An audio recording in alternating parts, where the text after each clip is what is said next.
আমি চুপচাপ বিছানা সাজাতে থাকি আর মিটিমিটি করে হাসতে থাকি। আমার শ্বশুর মানসবাবু আমার হাসি দেখে বোঝেন এতক্ষণ আমি তার সাথে মশকরা করছিলাম। তখন উনি এগিয়ে এসে আমাকে জড়িয়ে ধরে বলেন, ওরে মেয়ে, এত সময় ধরে আমাকে ঠকাচ্ছিলে। আমি ওনার জিনিসটা ধরে হেসে বললাম, ওহ, জড়িয়ে ধরতেই আপনার দেখি মেশিন রেডি। আমার শ্বশুর আমার গালে চুমু দিয়ে বললেন, হবে না, এমন একটা মার্কাটারি ছুরির ছোঁয়া পেয়ে সবারই এমন হয়ে যাবে।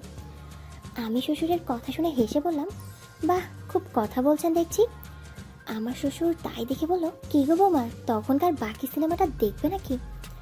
আমি বললাম, ইস, ওই অসভ্য সিনেমাটা আবার দেখতে বলছেন, কি মতলব শুনি?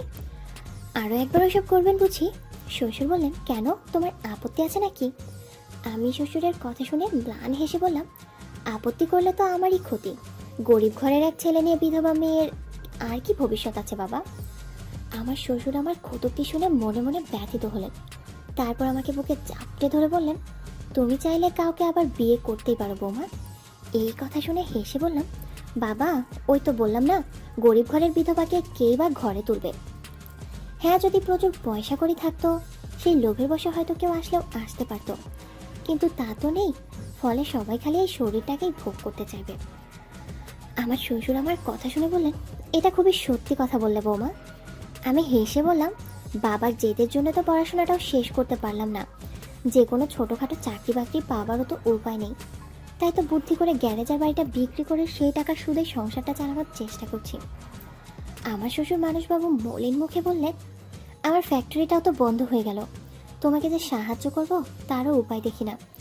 দেবীপুরের বাজারে কিছু কাজ খোঁজার চেষ্টা করছি, দেখা যাক কি হয়। আমি শ্বশুরের কথা শুনে বললাম, আপনাকে অত কাজের খোঁজ করতে হবে না, যেটুকু আছে তাতে আমাদের হয়ে যাবে। আর দেবাশিসটা যতদিন এখানে থাকতে দেন সেটাই একটা ভরসা। আমার শ্বশুর বললেন, দেবাশিস কতদিনই বা এই দোয়া দেখাবে, কে জানে। আমি শ্বশুর মানুষকে ছেড়ে বিছানায় উঠে বসলাম।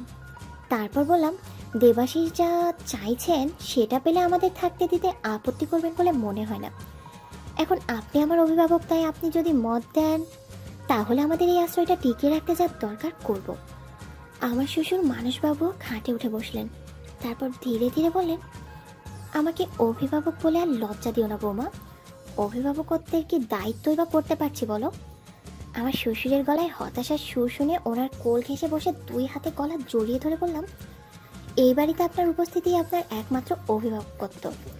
আপনি আছেন বলেই কিন্তু আমার বৈধব্য দেখে ইতর মানসিকতার লোকজনের ছুকছুকানিতে একটা হ্রাস আছে। আপনি না থাকলে এই কমাসের মধ্যে আমার নামে নানান কথা উঠে যেত। আমার শ্বশুর আমার এই বক্তব্য শুনে বললেন, সত্যিই তো বৌমা, অভিভাবকত্বের এই দিকটা তো ভেবে দেখিনি। আমার শ্বশুর আমাকে বুকে জাপটে ধরার জন্য চেষ্টা করছে দেখে আমি নিজেই সুবিধা করে দিলাম। আমার শ্বশুর তখন আমাকে নিজের বুকে টেনে ধরে বললেন, বেশ, আমি তোমাদের অভিভাবক হিসেবেই রইলাম।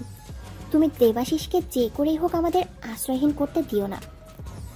আমার শ্বশুরের কথা শুনে আমি বললাম, বেশ বাবা, আপনি যখন অনুমতি দিচ্ছেন আমি সর্বতভাবে চেষ্টা করব যাতে করে এই আশ্রয়টা বজায় থাকে। আর একটা কথা বলি। আমার শ্বশুর আগ্রহী কণ্ঠে বললেন, আর কি কথা বৌমা? আমি আমার শ্বশুরের গলা জড়িয়ে ধরে বললাম, দেবাশিস তার সাথে যতই যা কিছু করি না কেন আপনার সাথেও খেলতে চাই, আর আপনি আমাকে নাম ধরে ডাকবেন। আমার কথা শুনে আমার শ্বশুর আমার গালে চুমু দিয়ে বললেন, ও বৌমা, তোমার নামটা এত বড়, ওই নামে ডাকতেই 3 মিনিট লাগবে। আমি শ্বশুরের কথায় হেসে ফেললাম। তারপর বললাম, কেন, আমার কণা নামটা কি খারাপ? ওই নামেই ডাকবেন। মানসবাবু আমাকে জড়িয়ে খাটে শুয়ে দিয়ে বললেন, বেশ, এবার থেকে তোমাকে ওই কণা বলেই ডাকবো।